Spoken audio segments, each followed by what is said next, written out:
Welcome guys, it's me, OGDuffy. We are back with one of those versus videos. Oh yes, now if you've never seen one of these before, A, where have you been? And B, welcome to the channel guys. Hey, but for those that know, you know. Oh yes, we will be looking at a classic arcade game. Then we'll be looking at how well it converted to the systems of the day. They may include 8-bit computer versions, they may include 16-bit computer versions, and even consoles. Oh yes, we look at the various systems it was released on. Sometimes they're pretty shocking, and sometimes they're pretty good. Anyway, this week's game comes as a real surprise to me, and it's this, Mercs, okay, by Capcom, released in 1990. Now, I did not know this, but this is a direct copy, not copy, but a follow-up to that, Commando, again by Capcom. The only difference is there is 5 years between these. So obviously, on this arcade game, we're going to see a massive improvement from Commando, aren't we? Go jump on, let's go take a look at the arcade version and let's see how well it converted to them systems. Let's go take a look. Getting a credit pumped in and another one because I like that sound. Enough of that. Right, let's go. Mercs. Difference between this and Commando. Similar in opening, the chopper drop shoot. This was multiplayer. So you can have multiple players. You've got, instead of a grenade button, you have like a, it's like a shotgun blast thing. But there's power-ups as you go throughout the levels, okay? Which is obviously different. You never had that in Commando. And you can shoot parts of the scenery, like that there. There you go, that's a shotgun blast thing. And instead of lives, you have like a health bar, as you can see down there in the bottom, yeah? So what that does, once it depletes, it's game over, literally.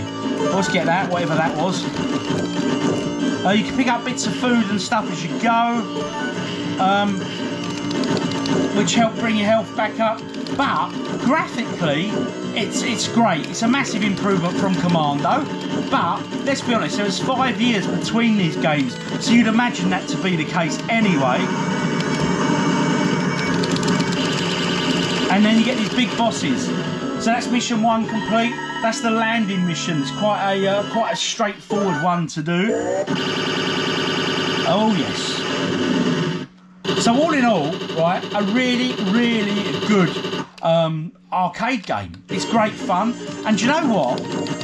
I think I prefer this to Commando. And I'll tell you why. Because it's easier to play than Commando. Some people may disagree, but with this, oh, nice little power up there. With this, you get your power ups and all that. Don't get me wrong, you get more enemies, tougher bosses, but I just think you get more value for your buck. You get more gameplay for your 10p back in the day than you did with Commando. I mean, am I sad saying that? Let me know your thoughts, guys.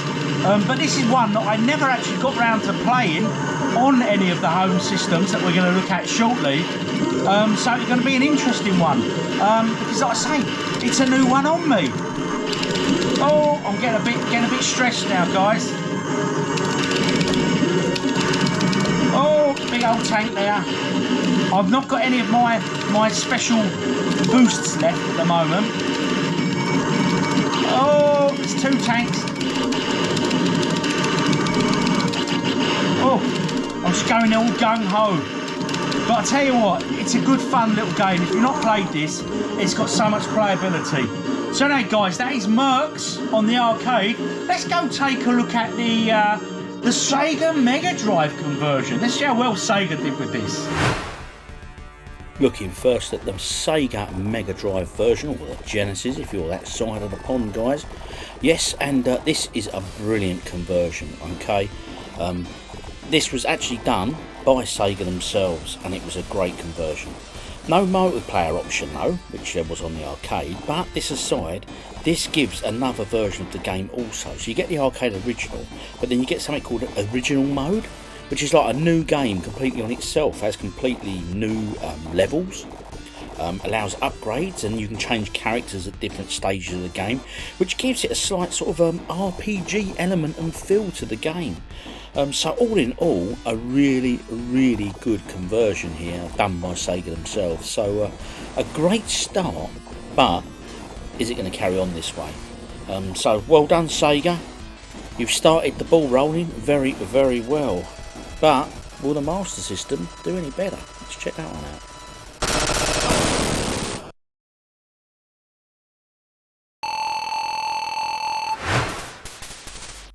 Now for the Sega Master System conversion. Obviously the Mega Drive and the Master System are two very different consoles in terms of power, that is obvious. But the biggest fault with this one is this: it wasn't done by Sega. Unfortunately, Teartex got involved at this stage onwards, and every version we're now looking at was done by Teartex, which isn't a good thing, guys. Now, Mercs on the Master System resembles the arcade game graphically, but there are glitches, right, and some really dodgy sort of collision detection. Overall, it's a very average conversion, but if we consider this was done by Teartex, right, it makes it look a classic in their eyes, doesn't it? Oh dear, what's next? Now to the 16-bit home computer systems, where we're looking at namely the Atari ST, and then we'll be looking at the Commodore Amiga conversion after this, the ST version. Now as you can see, graphically it's nice and bright, okay, and it looks similar in to the Amiga version, which we'll look at and say in a moment.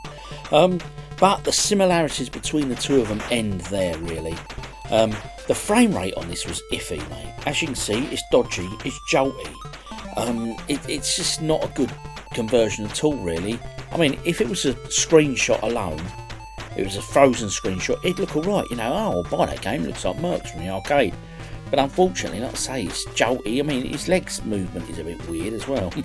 Hey, am I just getting too picky here? But we'll be looking at the Amiga version next. Let's see which one takes it out of them two. I'll give you my verdicts at the very end. This here's the Amiga version, and compared to the ST, I hope you can see straight away the scrolling is a lot smoother, it's less jerky, okay? As with the 8-bit conversions and the other version from the Master System, these were all done by Teartex, which is, you know, well, it usually strikes fear into my heart when I'm doing these versus videos. But do you know what? They actually did an okay job with this, and that pains me to say that. Don't get me wrong, it's no rival to the Sega Megadrive version, which is pretty impressive. But overall, right, considering it's a Teartex conversion, it's not perfect, but it isn't bad either. That pains me to say that, but hey, I'm being honest.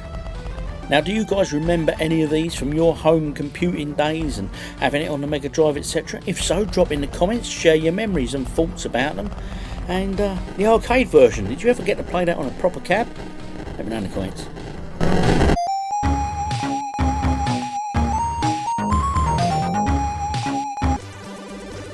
And now we come to the first of the 8-bit computer conversions. This is the Commodore 64 version. It's colourful, it's bright, has music, but there's no sound effects to this version, okay? To be honest, the music in this is more a distraction than a positive, I think. But hey, is that just me? You know what I mean? I usually love the Commodore 64 music. I think it's great, the SID chip, but for me, I don't know, it just seems a bit more irritating than normal. But the biggest problem for me is the screen scrolling speed. As you can see there, it's sort of there's a scrolling is forever sort of playing catch up with your character, you know what I mean? And this causes you to get hit a lot more than what you should do by enemy bullets, etc. So yeah, that's my opinion. But next up, let's go look at them other 8-bit computer versions, namely the Amstrad and the ZX Spectrum. Always great comparing these three. Favourites of mine for sure.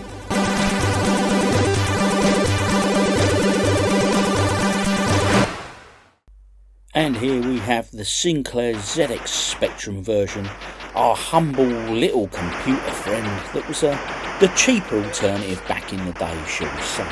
Now, look at the characters' legs on this. They look really, I don't know, swimmy. And the sound effects are very basic. Rather than using colour, right, do you think, or agree with me, that this would have made it look better if they'd have done monochrome, instead of trying to use too many colours there going on the screen?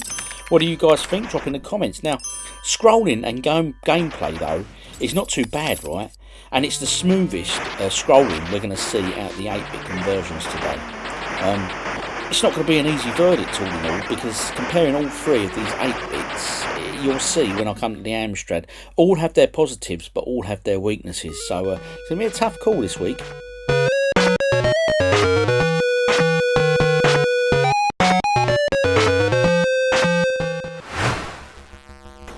This here is the Amstrad CPC version now. Initially, right, it looks great. Great use of colour. I think the colour choice is pucker on this. It looks really, really good. But as with the majority of the conversions, that's as good as it gets for this version, okay?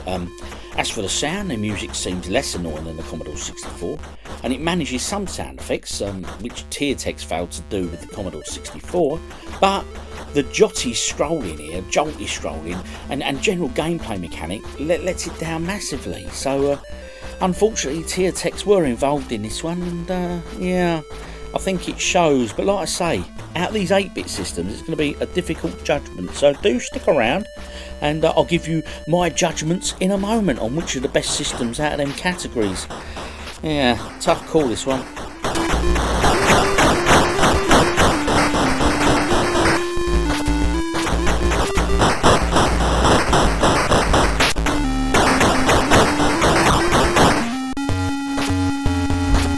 We've looked at all them conversions now, and it's time for me to give my verdicts. Now, before I go and give you the verdicts on these, do feel free to comment your memories of this game. Did you play it in the arcade back in the day? It's one that passed me by, to be fair, but I'm glad I found it now. Did you own it on any of the systems we've looked at today? And general memories, all that sort of good stuff, because I love reading your comments. Equally, if you don't already do so, hit that subscribe button. Makes me happy, man. Puts a smile on my face. Oh, yes, it does. And hit the like and share, all that good stuff. But anyway, let's get to it. My verdicts. Which one versions did I think was best in each category and why, etc. Now, do disagree with me if you think I'm wrong, but be pleasant about it. Keep the nice community going that we've got here, because it's great to have debate in a healthy way, of course. So first off, we come to the Sega Megadrive version and the Sega Master System. Obviously, both of them were on the Sega consoles of the day, and they were both very different beasts in terms of machines, let's be honest. So it's no surprise that obviously the Megadrive kicked the backside of the Sega Master System. Of course it did. It was a more powerful machine, but not just that. Unfortunately, that dodgy company that done so many ropey conversions back in the day, Teartex, got hold of the Sega Master System version and said, we'll do that. Worst thing that ever happened. The Sega Megadrive version, though, really, really good and such a worthy winner. Probably the best conversion we're looking at today, especially with that extra sort of gameplay feature, you know. So a big shout out to the Megadrive version. Very well done to you. Oh yes. Next up, them 16-bit computers. We're talking about the Amiga and the ST. In second position, I gave it to the ST. So, the Amiga wins. Of course it does. Now, don't get me wrong, both versions looked impressive in terms of screenshot only, which, as I do these versus videos, I'm finding that more and more and more. The more it was just based on screenshots and graphics, they can look really, really good, but then when it comes to the gameplay stuff, they got so clunky. I mean, and the sprite animation and everything else on the ST version was just, it was poop.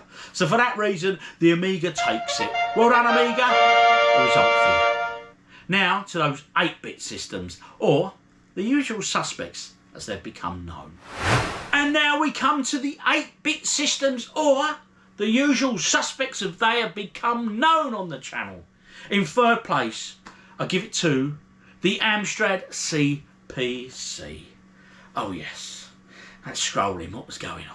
Anyway, second place, the Sinclair ZX Spectrum, and that first place is obviously the only one left, which of course is the Commodore 64. So well done, Commodore 64. Happy days, you did alright there. Now, I had a real problem picking a winner for this one. All three versions, right, it was really, really close in picking a winner. And to be absolutely honest, I come that close to picking the Sinclair ZX Spectrum version as the winner. I really did. Of this round, anyway, of the 8-bits. Don't get me, if they hadn't done that swimmy leg thing with the characters and maybe just polished it a bit in other areas, I think the Spectrum would have got it, you know. It had the scrolling down a lot better than the others and stuff, but for me, the Commodore 64 just took it. Anyway, guys, your comments, as always, are appreciated. Future versus videos, suggestions, let me know. What other old arcade games should we look at that was converted back in the day?